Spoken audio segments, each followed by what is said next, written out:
Gopal Boyari, Ayurvedic Therapy Center and Yoga Center बर' बाजार city ब्लकनि साखाथियाव बेयाव जों मास मोनसे सिगांनिफ्रायनो फिल्डआव खामानि मावगासिनोमोन।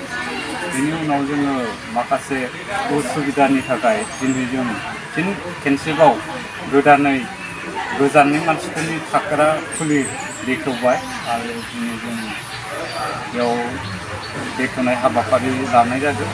दा जों सिगांफ्राव गोबां जायगानिफ्राय पेसेन्टफोर फैदोंमोन, उदालगुरि, बाक्सा, बिदिनो क'क्राझारनिफ्राय आरो गोजाननिफ्राय गोबां पेसेन्टफ्रा बुंहरगासिनो माने बिथांमोना माने थाफैनो थाखाय मोनसे न' नागिरदों, बिनि थाखाय जों दिनै थाग्रा खुलिखौ बेखेवबाय। दा जोंहा आयुर्वेदिक थेरापि सेन्टारा जाहैबाय मोनसे सबसे पुराना पद्धतिजों बेयाव ट्रिटमेन्टखौ होनाय जायो। थेरापि बयबो मिथिखायो।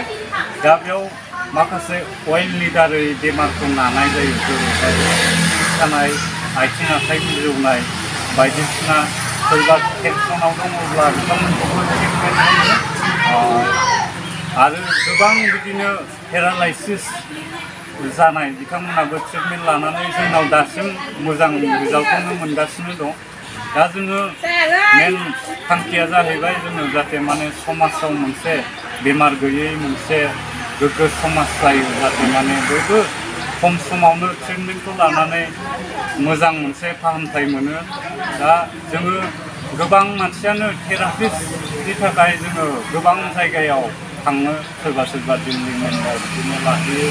दा जोंनिया जाहैबाय सासे थेरापिस्ट फोरोंगुरु फैयो, बिथाङा जाहैबाय आयुर्वेदिक थेरापि सेन्टाराव 8 बोसोरसो खामानि मावनाय, गोबां एक्सपिरियेन्स दंखायो दा बेंगालराव।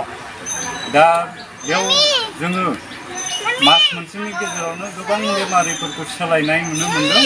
दा जोङो प्रपारलि सासे बेमारा सानथामाव ट्रिटमेन्ट लाजानांगौ। सानथामाव जोङो जायफोर बिथांमोनहा सानाय सुनाय बिथांमोननो आयुर्वेदिक ट्रिटमेन्टजों लोगोसे जोङो माखासे एक्सारसाइज योगा फोरोंहरो। सिं सानायनि बायदिसिना माखासे प्रब्लेमनि थाखाय जोङो एक्सारसाइजजोंबो जोङो देहाखौ फिट बानायनो हायो आरो जोङो मेनलि माने पेरालाइसिसनि थाखाय जोङो एक्सारसाइज आरो योगा बेखौ बानायथारनांगौ माने अब्लासो जोंनि थै रोदाया सलासल जागोन आरो बिथांमोना निजेयैनो जुदि जोंनि थेरापि सेन्टाराव सानथाम बा सप्तासेनि ट्रेनिं लानानै सोरबा बेमारिफ्रा फैयोबा बिनिफ्राय गाहाम रिजाल्टखौ मोनलांगोन आरो बिनि उनाव बिथांमोना न'आवनो थांनानै गावनो बानायनानै बिनि बेनिफिटखौ मोननो हागोन।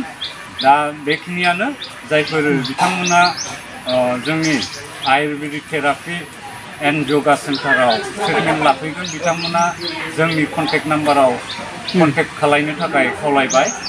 जोंना गाहायाव कन्टेक्ट नाम्बार दंखायो, बेयावनो कन्टेक्ट बानायनो हागोन। दा जायफोर इउटिउबार बिथांमोनजोंबो कन्टेक्ट बानायनानै फैनो हागोन। दा जोङो पाब्लिकनि सुबिदानि थाखाय खम समावनो ट्रिटमेन्ट होनो आखायाव लादों। दा जोङो लयेस्ट माने 400निफ्राय 700नि गेजेराव जायो। दा ट्रिटमेन्टआ 1 घन्टा 2 घन्टा सोरबा बेमारिनो 3 घन्टा गाहाम सम होनांगौ जाहैयो। माखासे जों मडार्न ट्रिटमेन्ट जों होयो आरो बेयाव जोङो लकेल माखासे मेडिसिन खांनानैबो होयो आयुर्वेदिकनि। दा बेखौ जों खांनानै रेडि बानायनांगौ आरो माखासे फिसा थेमा थायो, बेयो 180 गाहाम लायो थेमासेयाव। बे मोनसे अइल दं, बेखौ बायनांगौ जायफोर ट्रिटमेन्ट लाजाफैयो। दा बेखिनियानो जायफोर बिथांमोना ट्रिटमेन्ट लाफैगोन बिथांमोना कन्टेक्ट खालामनानै फैयोबा मोजां मोनगौ। आरो जोंनिया थाग्रा खुलिया माने जोङो 3सोल' पेसेन्टखौ जों दोननो हानाय मोनसे केपासिटिनि, ओंखायनो जायफोर बिथांमोना गोजाननिफ्राय फैगोन बिथांमोना जोंखौ कन्टेक्ट खालामनानै फैयो। आरो थाग्रा खुलिया इसिबां माने सुबिदानि नङा आरो सुबिदा नांगौबा जोङो हटेलाव दोननाय, बिजनि हटेलाव दोननाय बेबस्था बानायगोन। बेखिनियानो। गोजोन्थों। नायजाफैयो पाठशालानि